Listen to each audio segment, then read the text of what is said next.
So today I want to talk about the power of nature. Now I suspect as episodes go, this is going to be shorter than I would like, but I think that's because what I've come to understand or apply when talking about nature, it kind of is a cover-all factor regarding nature. For those that know me will know that for a few years now I've had a saying, which is that nature doesn't give a fuck, which I'm going to say that just once on this video and adjust that to a more what should we say, friendly term, in that nature doesn't have an agenda. It just is. Seasons, cycles, life, death, animals, various animals. It's all something that happens, it goes on, and then it doesn't happen. It's just that nature doesn't get things wrong. It's nature doesn't care. It just is. And that can be quite brutal. It can be beautiful. It can be terrifying. But underlying all of that, nature doesn't have an agenda. It just is. Trees grow. They shed their leaves. I mean, I can continue probably for many minutes about various aspects of nature that are and follow their course until they erode or die. But underlying that always is nature doesn't have an agenda. It just is. And we as human beings might come into conflict with that, but we have to understand that that's not a battle that we can win, because nature not having an agenda isn't competing with us. It just is doing what it does. Our intellectual property, is nature doesn't care about it.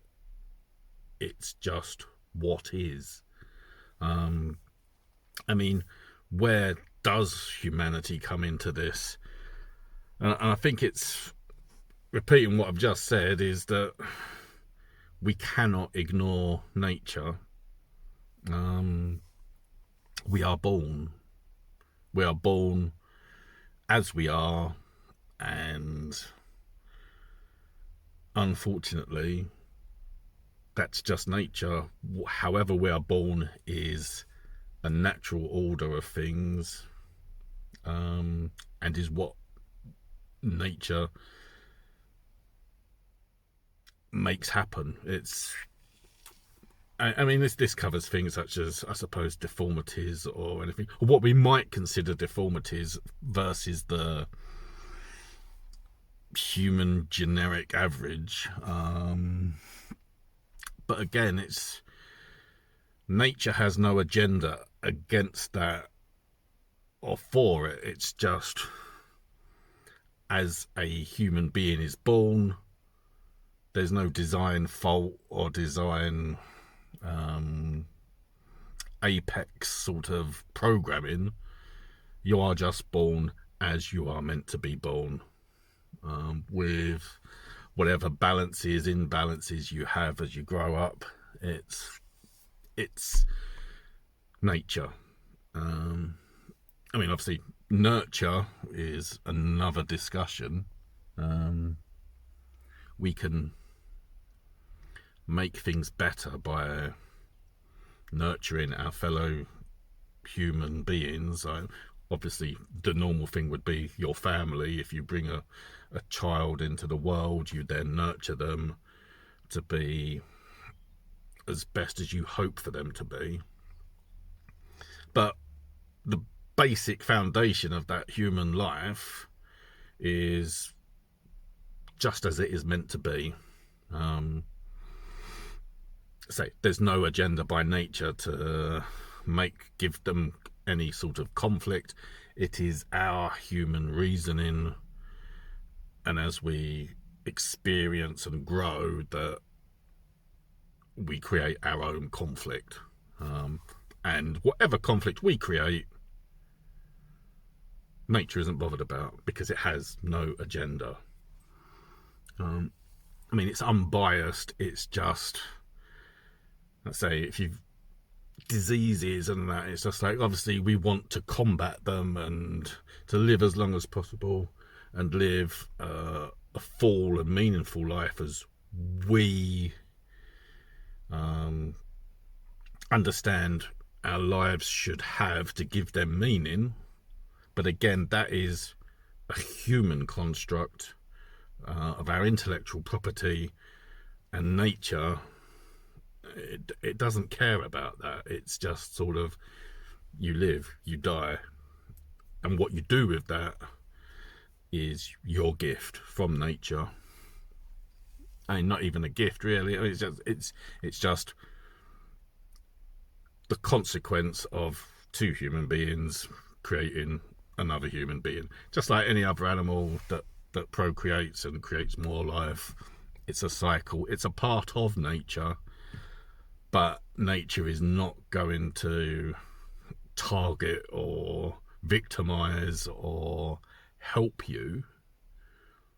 You are just going to be what you are meant to be, and it's up to you. It's your intellectual property if you want to change that. And again, nature has no agenda for or against what you decide to do. Obviously, humanity does dirty the water by trying to fight against nature.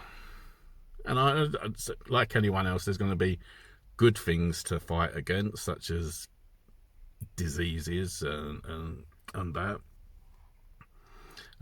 Because no one wants to watch, let's say you go back to medieval times, a lot of diseases in this modern world we'll take for granted as just like, oh, it's a sniffle, or oh, I just take some medicine for that. 500 years ago would have been deadly, and no doubt in another 500 years time, things that are deadly now will be viewed as easily fixed or beaten, as we think we're getting one up on nature. But of course, nature will always intervene in some way that corrects imbalances in nature. Overpopulation, for example, is one of those things. Even if it's not sort of something we create by war and fighting and killing each other, there are things such as pandemics or diseases that will evolve and change to cull the herd. I mean, it's some of those more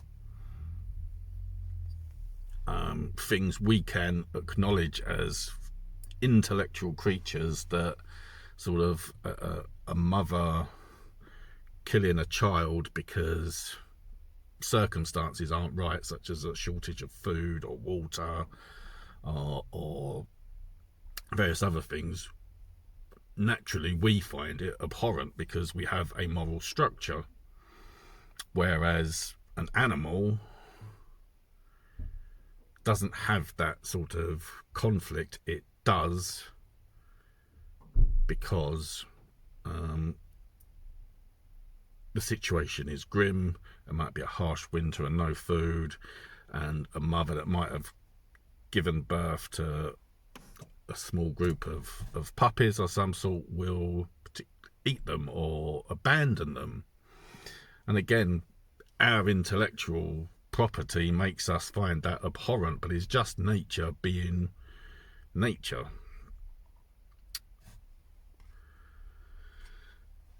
So it's really hard to, when you have this bottom line understanding, to talk about it much further, because I could say sort of like in the comments, just hit me with a question or raise a question where you think this is non-applicable, and I'm pretty certain it's just like, well, nature doesn't have an agenda, nature doesn't care, it's just what is, on your way. And that can sound really brutal. It doesn't stop us from a race as to try and impact on things, but we have, I feel, a moral duty to do the best we can in balance with our surroundings, with our fellow life forms. Humanity might consider itself the apex of life on Earth, and yet again, nature will always prove a way, or find a way to prove us wrong. And it's not nature targeting us, it's just sort of things will always have an answer or a consequence for doing things. I mean, I suppose really to conclude this video, I should talk about the climate crisis and the fact that sort of it's getting a lot of press at the moment, and we've got to save the planet. And it's just sort of, again, the planet doesn't need saving.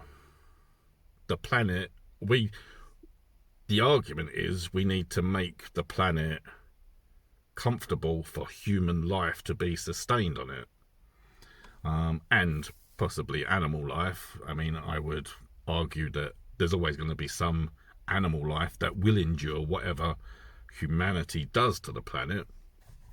But it's not the planet's in crisis, because the planet will continue. Nature will continue. It may adjust and take on new agenda, well, not really agendas, because that sort of almost sounds like I'm contradicting myself. It's more a case of nature will evolve and continue regardless of what we do to the planet. It's just really our arrogance that sort of says, well, the planet's going to end, we're going to destroy the planet. No, the planet isn't going to be destroyed. The planet will endure until such time as, I suppose, the sun explodes or whatever. I mean, and burns up this rock that we call home. And then whatever happens to the husk of the planet will be whatever continues as a natural order of things. But we have the moral responsibility to consider our fellow life forms and our position on the planet, and whether what is more important, the power of nature and understanding it and using it as best we can, as we should do, as we morally should do, versus what we can do or what we think is right or is prodded by things like human greed, which I think really, when you draw down to the thing that is in conflict with nature, is our greed and our need to be the dominant species, which we're not doing a very good job of, to be honest. I say, who wants to be the richest person on a dead planet? I mean, or sort of, who wants to be the richest person if you're the only person left alive? I mean, it's a vanity, it's stupid. We are the only life form on this planet that has this capacity to do and achieve so much, but ultimately wastes it on our human arrogance. So that's what we need to consider about the power of nature. We're not going to defeat it. And it's just sort of one of those things that it gives us gifts. It takes stuff. It gives, it takes. And it's better to understand and accept what it can give and just make your best choices moving forward.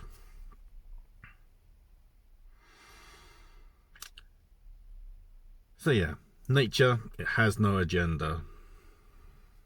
It's not wrong, it's not right, it just is. And that is really the sum of the power of nature. Thank you very much.